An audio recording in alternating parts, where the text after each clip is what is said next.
for having me. Thank you for providing a free tabling opportunity. This makes a lot of sense for a Freethought Day, I think, to allow free communication and free exchange of ideas. And that's what we really need as a people right now, is to exchange ideas and to be open-minded to what others are saying and not persecute those who you might not believe with or agree with right away. So this is a great opportunity for me and for our campaign. And I'd like to thank the Freethought Project, the Free Thinkers, my friend David, and it's just a wonderful opportunity. So my name's Eric Frame. I am running for State Senate in District 6, which is right here in Sacramento. Also includes some of Elk Grove and some surrounding areas like Yolo County. I am running against Richard Pan, actually, who was recently honored today.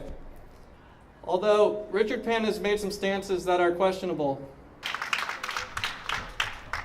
What about SB 562? Where's the physician taking the lead on fixing health care? He has stood against a health care for all bill in California that would provide health care for every single human in California. That's despite being a doctor.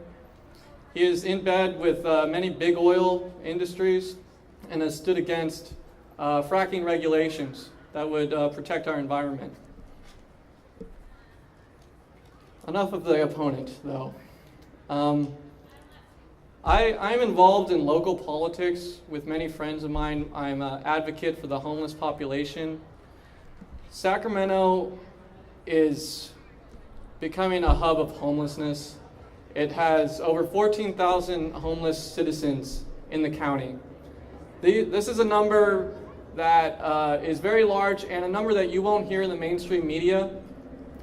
Our council will tell you we only have 3,000 homeless or 2,500, but in reality we have closer to 14,000 in the entire county.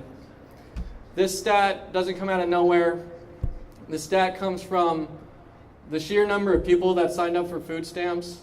They actually registered as homeless when they signed up. That was 13,650 some odd people that registered as homeless in Sacramento County. That's way too much. And what are we doing? Me and fellow advocates of the homeless community, we go to city council every week and we bring them solutions and we bring them the problems that they're creating. In Sacramento, you might not know this, but bathrooms have been shut off recently. Public bathrooms have been replaced by swanky restaurants or closed entirely. Water fountains were shut down this summer. Public water fountains were shut down this summer. They misrepresented something. I think they got this story confused. Did you hear that? Yeah. That screeching sound? Yes. That's a noise machine to prevent sleep out here. Just like you said. Yep. That leaves a homeless population of 14,000 thirsty and unable to go to the bathroom. This is a public health crisis because we have urine in our streets. We can see it and we can smell it. It's a public health crisis. So when our city council decides to shut down bathrooms and shut off water fountains, we need to perk our heads up and get active and try to fight back. Because we only have a few people showing up to city council and addressing this major issue. Housing is something we need, affordable housing. We come to city council with ideas such as tiny homes, tiny home villages.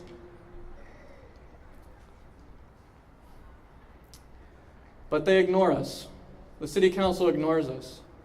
I'd like to implore all of you here as citizens of Sacramento or elsewhere even, outside of it, to go to city council on Tuesday evenings at 5 p.m. and make your voice heard for we the people. We need affordable housing, whether you're just a regular Joe renter or you're a homeless person, we need affordable housing. Because right now in Sacramento, we have the highest raising rents in the country. And that's a fact. I'm going to move on to our broken healthcare system we have now. This is the main reason I'm running, or what really made me run, is I had to watch my mother go through chemotherapy for 2 years. and then I saw her pass away in November. It's illegal to treat cancer in America with anything but chemotherapy, radiation, and surgery. What kind of law is that? What kind of law makes searching for cures illegal? We have a broken healthcare system. We have a system where millions are left uninsured, turned away at the hospital. We have a system where millions are going bankrupt to pay their fees. We've got a lot of problems, and we can stop these problems in Sacramento if we stand up as a people and we get active and we lend our voice together collectively. There's more. Sacramento has been called a hub of child trafficking by the FBI. Case Error Rate 3 reports it's the second worst child trafficking city in the USA. These problems are adding up, and we need to get active and actually do something about it and be a voice. Otherwise, we're treading water and we're letting these representatives that don't really represent us do our bidding and do the bidding of their constituents that aren't truly us. So thank you guys so much. I will say one last thing. We need to keep spreading the truth, and we need to keep communicating, and we need to get active in this city. Thank you very much.